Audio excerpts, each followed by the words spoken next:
ಕಣ್ಮುಚ್ಚಿ ಕುಳಿತ ಚಳ್ಳಕೆರೆ ನಗರಸಭೆ 16ನೇ ವಾರ್ಡಿನ ರಸ್ತೆಯ ಸ್ಥಿತಿ, ಸಾರ್ವಜನಿಕರ ಅಧೋಗತಿ.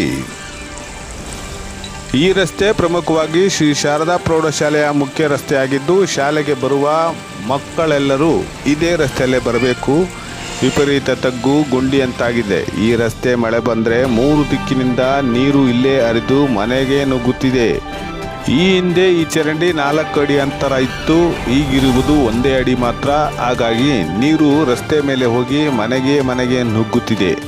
16ನೇ ವಾರ್ಡಿನ ನಗರಸಭೆ ಸದಸ್ಯರು ಯಾರೂ ಇರುವುದಿಲ್ಲ, ಯಾರೂ ಇದನ್ನು ನೋಡಿರುವುದಿಲ್ಲ, ಅವರು ಬರುವುದೂ ಇಲ್ಲ. ಅಂತಹ ದುಸ್ಥಿತಿ ಬಂದಿದೆ ಇಂತಹ ವಾರ್ಡ್ಗೆ ನಾಗರಿಕರು ಹೇಳುತ್ತಿದ್ದಾರೆ. ಹಾಗಾಗಿ ನಗರಸಭೆ ಪೌರಾಯುಕ್ತರು ಹಾಗೂ ಕಾರ್ಯನಿರ್ವಾಹಕ ಇಂಜಿನಿಯರ್ ಅಧಿಕಾರಿಗಳು, ನಗರಸಭಾ ಆಡಳಿತ ಅಧಿಕಾರಿಗಳು ಇತ್ತ ಕಡೆ ಗಮನ ಹರಿಸುವಿರಾ ಎಂದು ನಿರೀಕ್ಷೆಯಲ್ಲಿರುವ ಸಾರ್ವಜನಿಕರು